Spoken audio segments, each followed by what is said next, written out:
All right. I had said that we wouldn't have class on the Wednesday before the break. It turns out that I was going to have that as the situation because I was having my hip taken out. Well, yesterday afternoon, I was informed that the surgeon tore his bicep. And so is not going to be able to be doing surgery until January. So bummer for me, but you'll get your extra class back. So just to let you know that we will be having class on October 7th. Okay, the exam will still be on the 5th, but we'll go ahead and have class on the 7th. All right.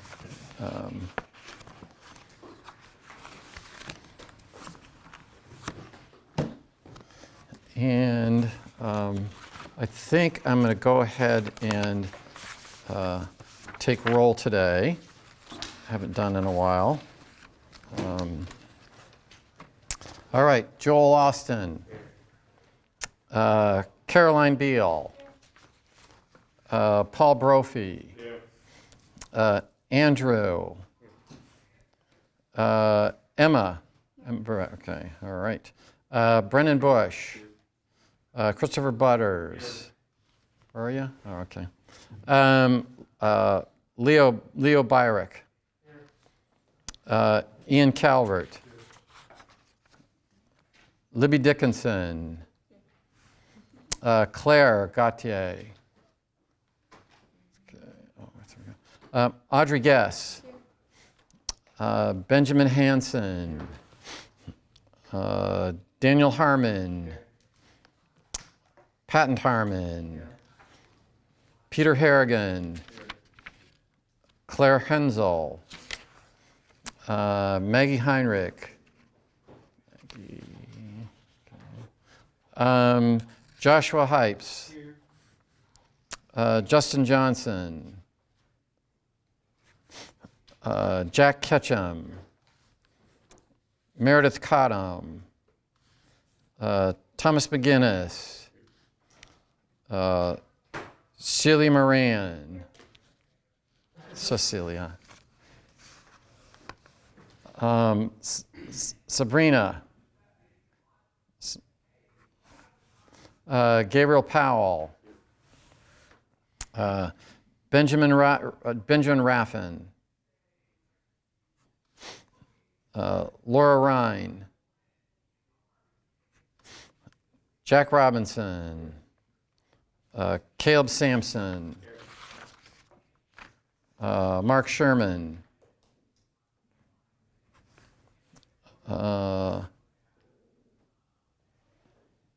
is it Daily Skis? Yep. Okay. Andrew, Maggie, okay, Maggie's not here, okay. Dana Weidinger. Okay, and Jonathan Walker. Jonathan, okay. All right, so last time we were talking about that the history of private ownership, as Mises said, is a history of economic advancement. If you look at when you start developing private property rights, what do? You get this increase in economic activity and increase in the wealth.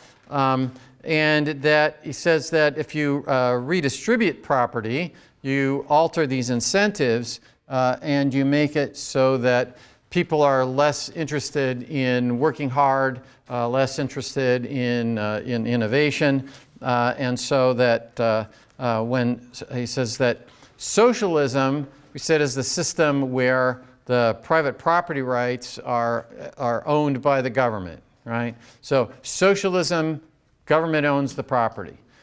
He then looks at this idea of interventionism, which is say, okay, now what we're going to do is we're going to have the government is going to intervene in economic activity. It's going to tell you you have to produce this way, or it's going to say you can't produce that way. It's going to give you some sort of, if you do it if you do this, then we're going to change what the regulations are. Okay? So government's intervening in the economy. So what we'll do is we'll talk a little bit about each of these methods of production. And we said that let's start out just with capitalism. All right. So when we're talking about capitalism, which is what Mises is referring to, is the system that we talked about before, right? It's a system of voluntary exchange, right? And private property and, limited government.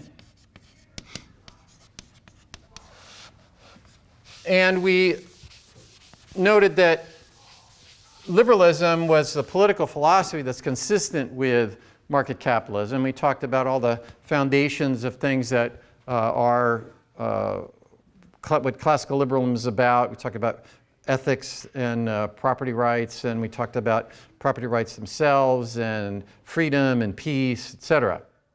So we've also mentioned before, but again, think through the logic of this, is that because it's a system of voluntary exchange, I have to pay resources their opportunity cost, right?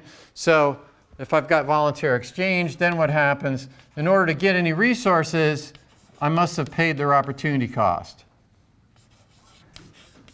That is their value and their next best alternative. And then what do I have to do? I have to produce something consumers find of greater value. Or I go out of business. And we've talked about this as just the logic that says the market capitalist system will create the greatest response to consumer demand, right? So if we want consumers to determine what's going on in the economy, then market capitalism will produce that and produce it efficiently. Now, we also noted that when we were talking about minimum wage, we noted that workers, or labor, in fact, all resources are going to be paid the value of their marginal product, right? The added product, right?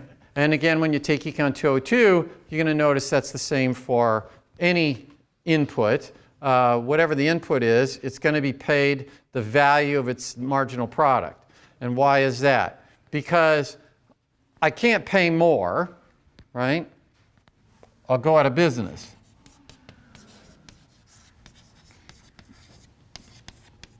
Or I'll go out of business. I can't, when we were talking about minimum wage, we were talking about this.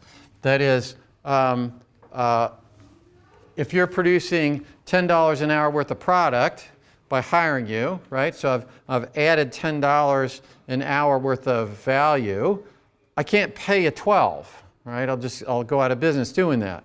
And so I can't pay more than that. And the question is, could I pay less? Okay. Well, notice what will happen is that Mises talks about here is that competition among producers.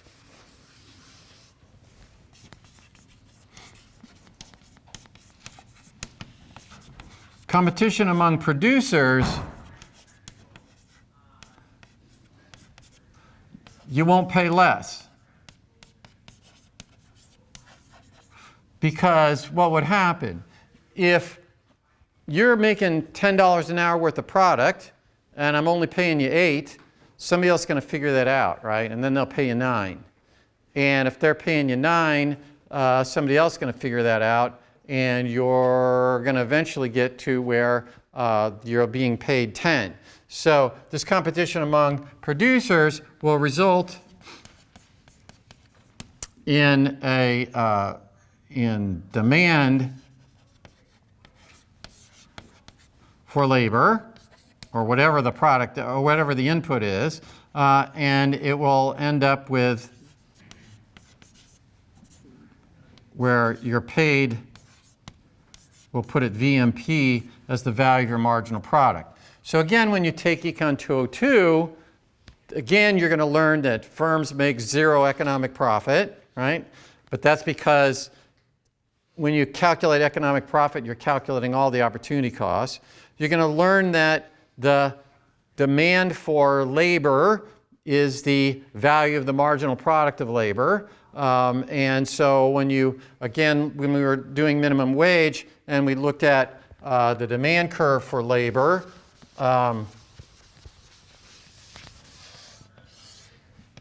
we had a demand for labor that looked like that. Well, what is this demand for labor? It's the value of the marginal product of labor. And it says, okay, I'm going to keep demanding more labor. If you lower the wage, now I have more people that can produce this value of marginal product than before. And we said there was a supply of labor, which is the opportunity cost of labor. And what will happen? The market will move towards some equilibrium. Yes, but you had a question, yeah. Yeah, sorry, maybe I'm just not understanding, but like as an employer, why would you hire someone if they didn't add any extra value to your business? Like if you were paying them the exact same amount of value as they were adding, wouldn't the point be to hire them because they were adding more than you had to pay them? Well, okay, this is the question is, would I hire somebody if they made exactly the value of marginal product is exactly equal to the wage, right? And so again, this comes back to what we were talking about, economic profit, and we were talking about when you look at the old exams, you're going to have, when we're looking at, are you going to buy one more unit of something, right? And the issue is, if there is a continuous, if it's a continuous variable, if the demand curve is continuous, then you go to right where they're equal. If you can't hire a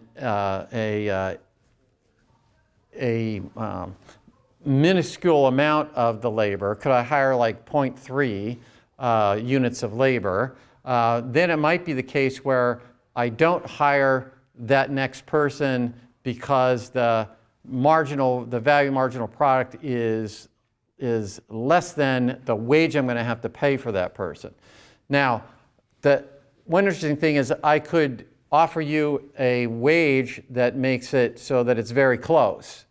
And so because we're drawing these things as continuous variables, then you'll go to right where the value of the marginal product is equal to the wage, or the value of the marginal product of what we call capital machinery. The value of marginal product of that next machine, I will go to right where the value of marginal product is equal to whatever I got to pay for that machine. So again, it's a matter of thinking on a continuous variable analysis. Just as, like I said, when you go to look at the old exams, I might ask you, if hot dogs cost so much at Coney Dogs, then, what's the total benefit of 1 hot dog and 2 hot dogs and 3 hot dogs? And then I give you the price of hot dogs. Then you're going to go to, if you could buy an infinitely small amount of a hot dog, you'd go to right where they were equal. But normally the example that I'm giving you won't be that way. It'll be so the 3rd hot dog has a marginal benefit which is greater than the price, but the 4th hot dog has a marginal benefit which is less than the price, you'll stop at 3. Okay? So again, it's a matter of, when you're doing the theory, it's a matter of, are you going to do this thing at the continuous level? And so you'll get to where it is very close. So the point, though, is that we shouldn't expect over time to have an input, whether it's labor or whether it's machines or whatever. We wouldn't expect over time that it has a value of a marginal product which is bigger than what do you got to pay for it. Because other firms will enter the industry and will end up bidding up the wage or the price of the machinery to where they're just equal to one another. Yes? So how do you explain the Industrial Revolution when the wages were so ridiculously low and people were just scrambling for those really low paying jobs that really weren't worth what they were being paid? Well, that's a matter of opportunity cost, right? If you have zero opportunity cost, then I don't have to pay you very much. And when we get to, this is a question about how do you explain the Industrial Revolution where people weren't making very much money in wages. Notice that this didn't last for a long period of time. What you have is that wages rise, and in fact they rise moderately quickly relative to what they were. So when we read the section on the Industrial Revolution in Brazil and Rosenberg, we're going to notice that what was your alternative? Your alternative was to be starving out on on some sort of plantation, and then you have where people were kicked off the land.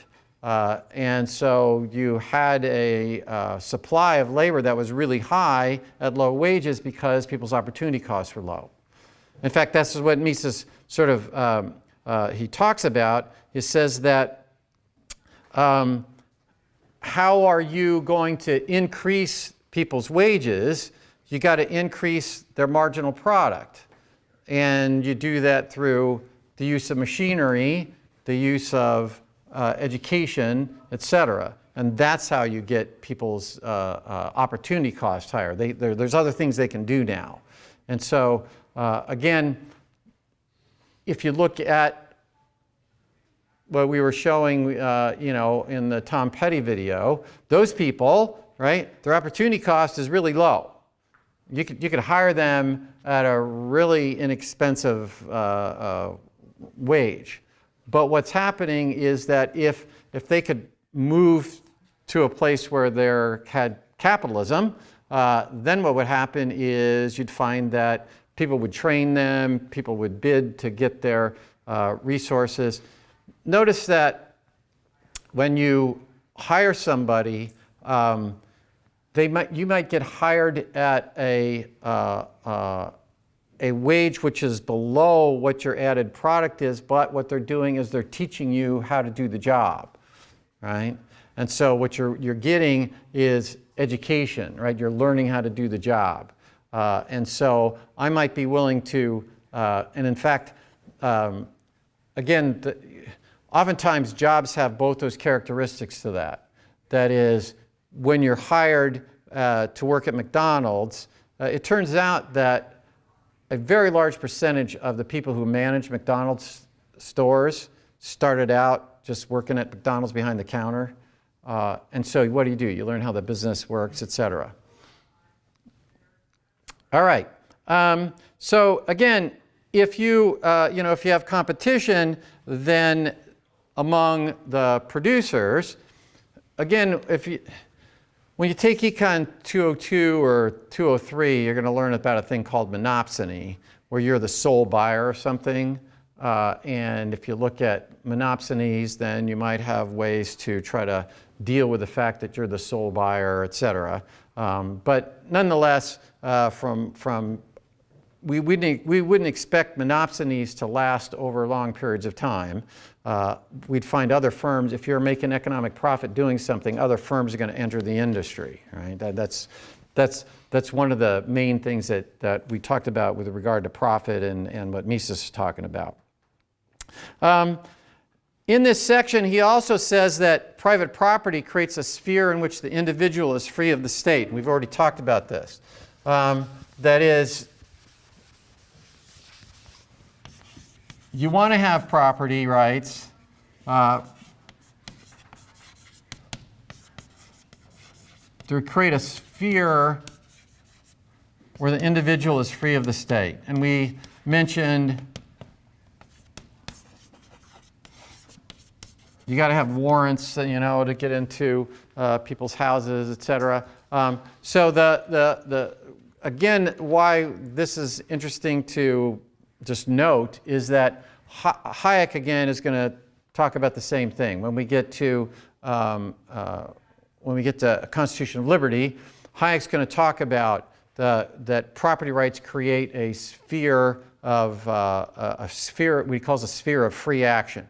And again, in my law and economics class, we talk about, again, how do you, when you create property rights, one of the features of creating property rights is that you create this area where you're free to act according to your own plan.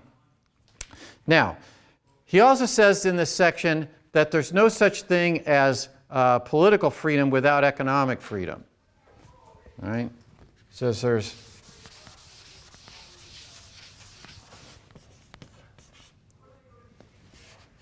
there's no political freedom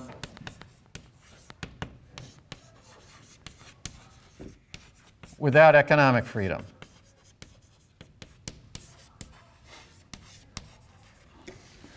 That is, if the government owns things, let's say the government owns all the land, how can you have peaceable assembly, right? If the government owns all the press, government owns the social media outlets. If that happens, then how can you have freedom of the press? Okay? So this is an interesting point to sort of look through. Places that have centrally planned economies, what do they generally look like? They generally look like they have an authoritarian government. Okay? They generally have that in the Soviet Union or in Russia, even Russia today, what happens is the government controls what the press puts out. In China today, you have what is the government? The government controls the press. And so, if you look at again, we've talked a little bit about Murray Rothbard's book For a New Liberty. Rothbard argues that all individual rights are essentially property rights. You can't have the right to bear arms if you can't own a gun, right? Again, you can't have freedom of the press if the government owns all the media outlets. Okay, so again, Mises is saying I can't have political freedom without economic freedom. He doesn't say the other, right? He doesn't say that you that you can't have economic freedom without political freedom, right? If you look at the Index of Economic Freedom, you'll notice that Singapore is one of the top countries in the Index of Economic Freedom. So individuals are free to operate in a capitalist system even though you don't have political freedom. So no political freedom without economic freedom, not necessarily that you need political freedom for economic freedom. Now, in general, that is the case, that in general, once you get economic freedom, you end up with political freedom. People begin to ask, well, gee, if I'm free to choose what sort of product I want to produce, or I'm free to hire who I want to hire, why aren't I free to decide who's going to be in charge of things in terms of the government, right? So they tend to go together, but it is the importance from Mises' perspective, the importance is economic freedom, and you could have, as I said before, in Singapore, you can have economic freedom without political freedom. Now, again, we've mentioned that it's pretty clear that a market capitalist system is going to outproduce a centrally planned system, particularly in providing wealth for the masses. But how do you get from a centrally planned state to a market-based state? China is clearly an interesting example right now. Russia also being an interesting example of how much have they moved towards a market economy? And are they doing things within that market economy that is resulting not in more political freedom, but perhaps less political freedom? Has China become less politically free over the last 5 or 10 years? And so it might be interesting to take a look at China as an example, if you're just looking at something to do over the summer or over break. You might just take a look at China and what's been happening politically in China. And has it become more centrally planned, and has there been less economic freedom going on? Because moving, as we've mentioned before, but China moves in 1978 from a complete centrally planned socialist system to the special enterprise zones where they allowed for market capitalism to develop along the coast on the southern and eastern part of China. And you started to get more political freedom. But lately, there's been less political freedom. And is it a matter of, are we going to end up with some sort of, not necessarily war, but some sort of competition as to who's going to be the world power, in a sense? There's an interesting book called The 100-Year Marathon that is a discussion of historically what's been going on, and is China trying to become the world power, and is a conflict. And of course, if you listen to the president tends to, I believe, that China is trying to become the world power, and maybe there's a political conflict between the United States and China. Whereas other people might have argued that once, and Mises would argue, that once you become integrated, then you have less chance of wanting to blow things up. That is, if 400 million people in China are in the Apple supply chain or whatever, then you're not going to want to blow up, Apple, production in the United States, or get in a war with the United States, because a whole slew of your people will be worse off. So that's an interesting question about what's going on with China in particular during this period today. He then says that governments have a tendency to want to eliminate or constrain private property.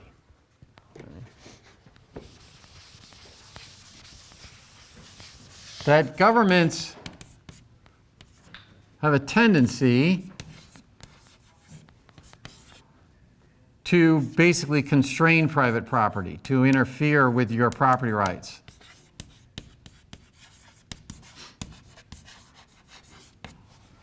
And again, you can look at just the United States and see, over time, has the government become more restrictive on your property rights?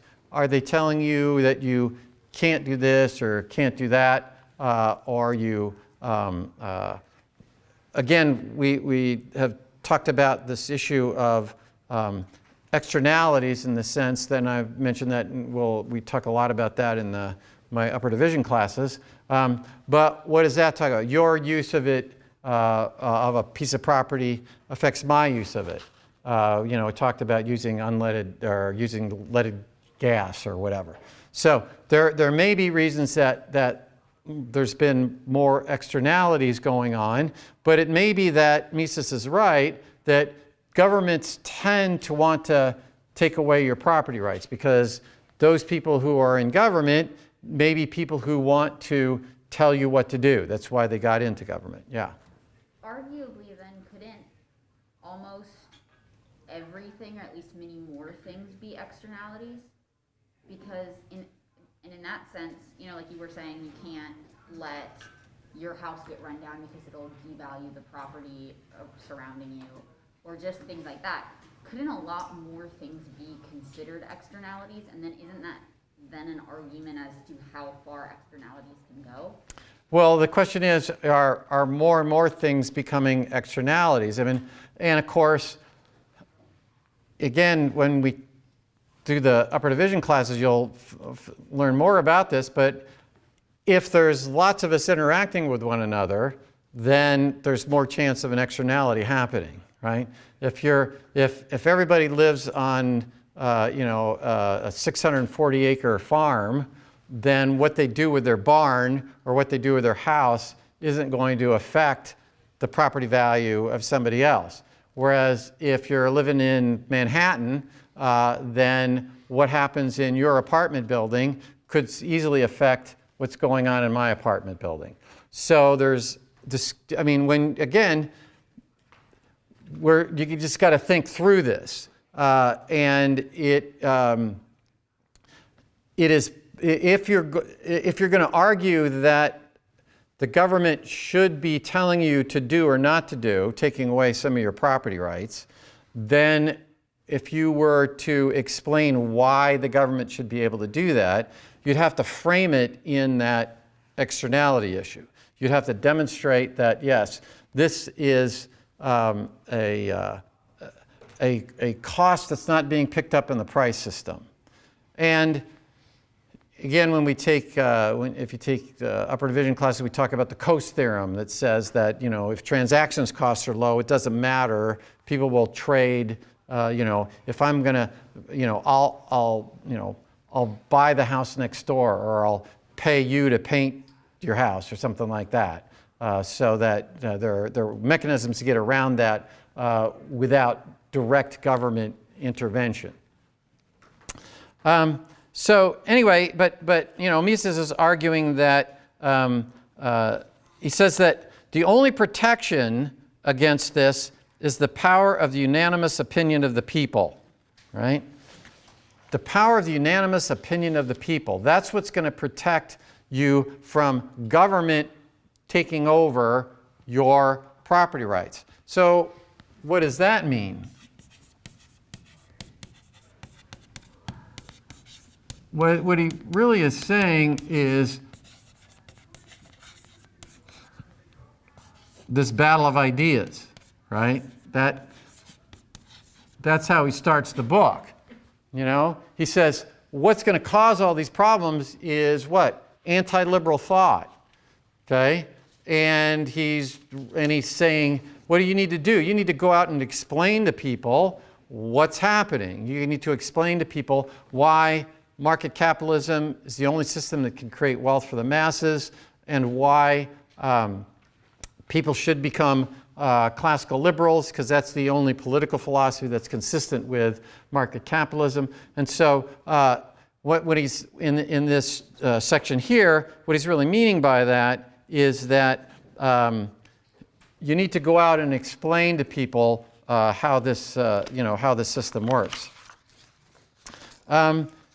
Then he says that there's no other method of organizing society that can meet the needs and purposes of people in the society. Right? He's saying that there's no other method than capitalism.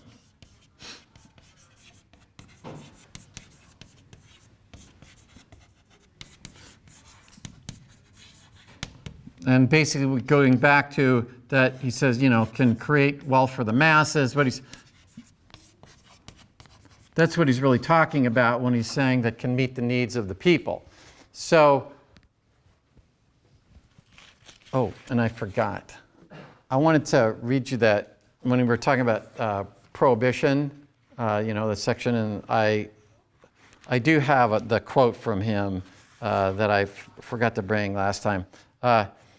Where I remember we were talking about that you need to go out and explain to people why they shouldn't drink or whatever. But he says, whoever is convinced that indulgence or excessive indulgence in these poisons, he's talking about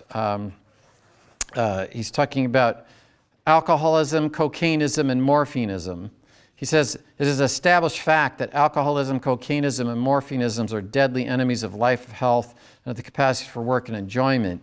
And a utilitarian must therefore consider them as vices. But then he says, whoever is convinced that indulgence or excessive indulgence in these poisons is pernicious is not hindered from living abstemiously or temperately. This question cannot be treated exclusively in reference to alcoholism, morphinism, cocainism, which all reasonable men acknowledge to be evils. For if the majority of citizens is in principle conceded the right to impose its way of life upon a minority, it is impossible to stop a prohibition against indulgence in alcohol, morphine, cocaine, and similar poisons. Why should not what is valid for these poisons be valid also for nicotine, caffeine, and the like? Why should not the state generally prescribe which foods be indulged in and what must be avoided because they're injurious, and so on? So he was again making that point in this in the foundations of liberalism. This this section on the limitation on the government. He was basically pointing out, here's what's going to happen, and of course, that is what happens, right? We have nicotine, and we tell you, okay, you can't use this food or that food or whatever, things that have that that he was predicting was going to happen. All right. Then he says, okay, so there's capitalism. There's all these incentives to produce wealth for the masses. Profit Act. We've talked about profit being that way of as the incentive for innovation. What about socialism?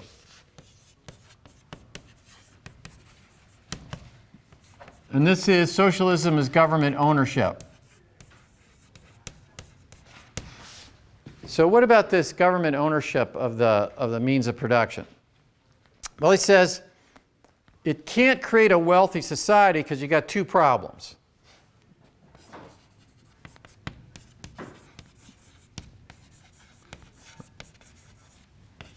It can't create a wealthy society because you got the two problems.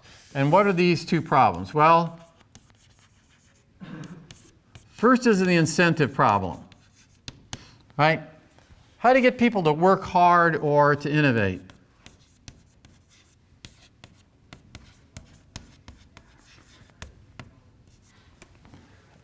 If you're all going to get the same, or you're going to get something based on what the government says you're going to get, and it doesn't matter what you produce, why would you work hard, right? Now, why would you come up with innovation? Because innovation requires risk, right? That's when we were talking about profit. Innovation requires risk. Why would you take on the risk of innovation if you're going to get the paid one way or the other, right? Why would I do that? If I come up with a successful successful vaccine for COVID, why would I use up resources to do that sort of thing? So the incentives are a major problem, and again, that's what when we talked about profit and people getting paid the value of their marginal product, etc. If you're being paid the value of your marginal product, you got an incentive to get job skills, right? Go off to get your MBA at Yale or something, right? So you got an incentive to do that if you're going to get rewarded for doing that. Now, it is possible that people will do it anyway, right? It's possible that I could go out and just persuade you that you need to work hard for the good of society, right? Or for the good of the nation. And so it's possible you could get around this incentive problem if you were very good at persuading people. Notice that it is difficult to do that. It's not impossible, but it's difficult to do that. If you look at any, even if you think about the, if you wanted to improve the system of private education or public education, right? You would make it so that all the teachers get paid whether they do a good job or not, right? Now, what are you relying on? You're relying on the benevolence of the butcher, right? What Adam Smith says, I don't rely upon the benevolence of the butcher, the baker, or the brewer for my dinner, but rather on their self-interest. Now, again, he doesn't say you won't find a benevolent butcher, okay?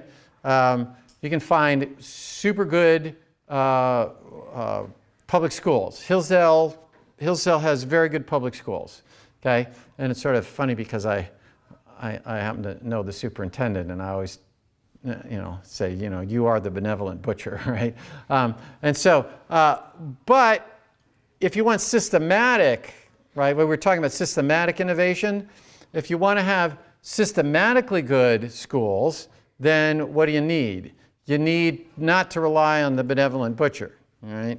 I mean, we've said before, if you look at Detroit public schools or Baltimore public schools or Philadelphia public schools or Los Angeles public schools, right?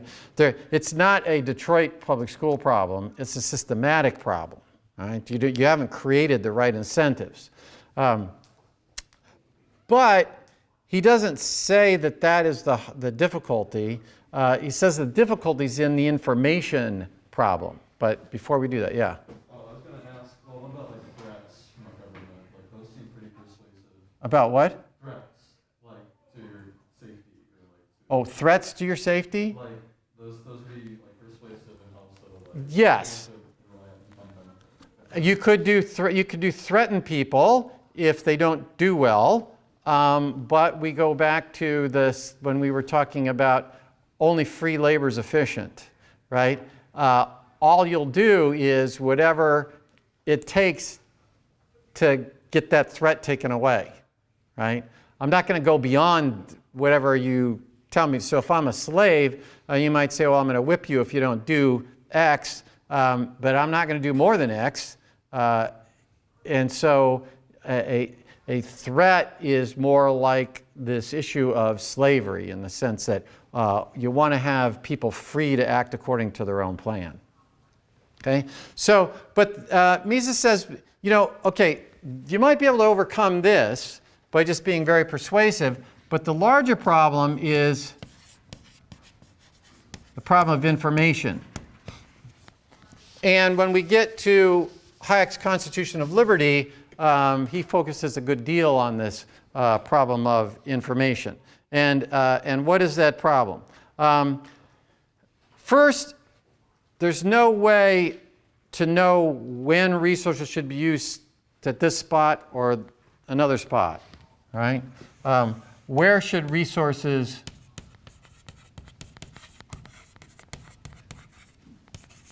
be used, right? I mean, I could use oil for the production of gasoline. I could use oil for the production of fertilizer, okay?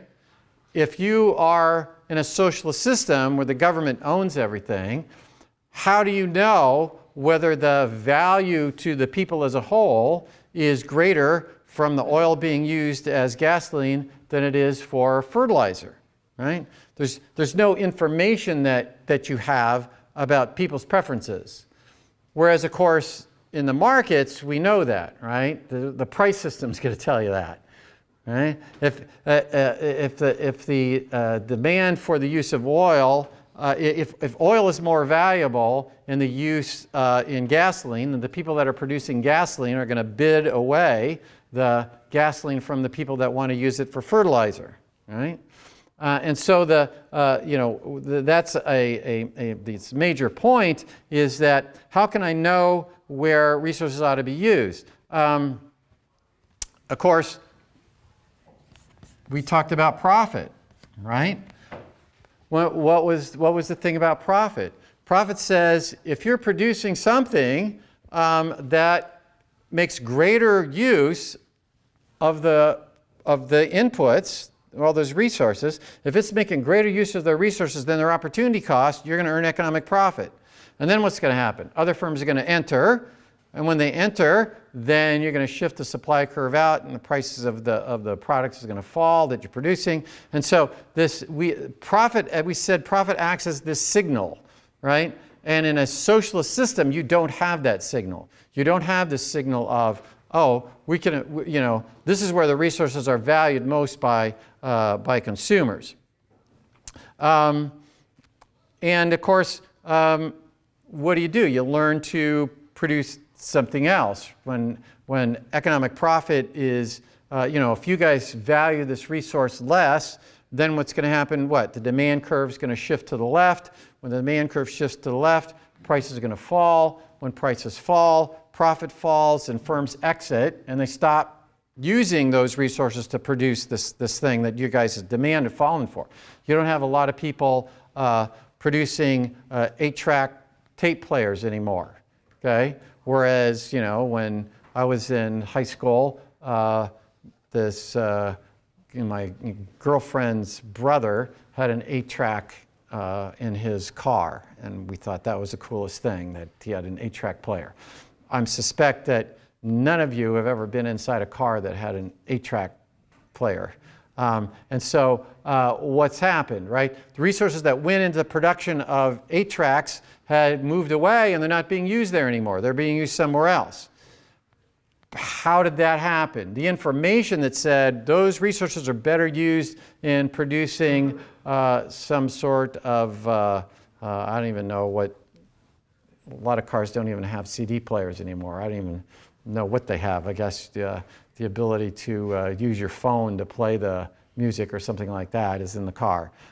So what's happened is those resources all get moved around based on what your preferences are. Yeah? So when socialist systems adopt a price system, is the argument against them still just imperfect information? Well, that's a very good point. What does Mises say? Mises says that the only way socialist systems can work is that he says that the socialist system uses prices from the capitalist systems. Was it that don't work? They just can never match a capitalist system as far as innovation and productivity? That is correct. You can't, that's his point. You can never match the capitalist system because you don't have the incentive to be innovative, and you don't know where the resources are valued the most. I don't know, should I be putting resources here or putting it there? In a market system, you know, okay? Profit in the market system, profit and prices, right? Profit and prices in the market system act to provide that information.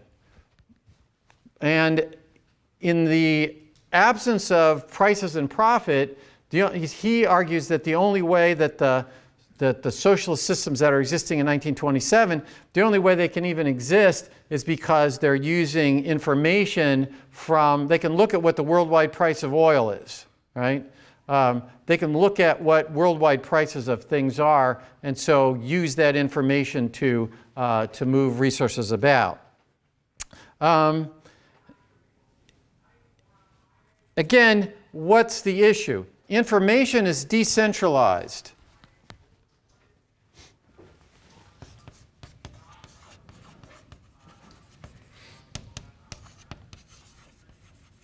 And again, Hayek's going to emphasize this. Information is decentralized. Only you know how many hot dogs you're going to want, okay? I can't possibly know that. Only you know what job skills you have. Only you know what preferences you have in terms of what kind of job you might want to look for. So this issue of why is the information cost so high? It's because information is decentralized. You guys know. And the way we solve that information problem in a market system is through prices and profit. But again, when we read Hayek's Constitution of Liberty, he's going to focus on the fact that information is decentralized, and that's one of the major problems. All right, so for Friday, again, we'll be working our way through Mises's book. We're going to not do the liberal foreign policy, but we will do the rest. We'll get through the rest of the book before the midterm. Okay.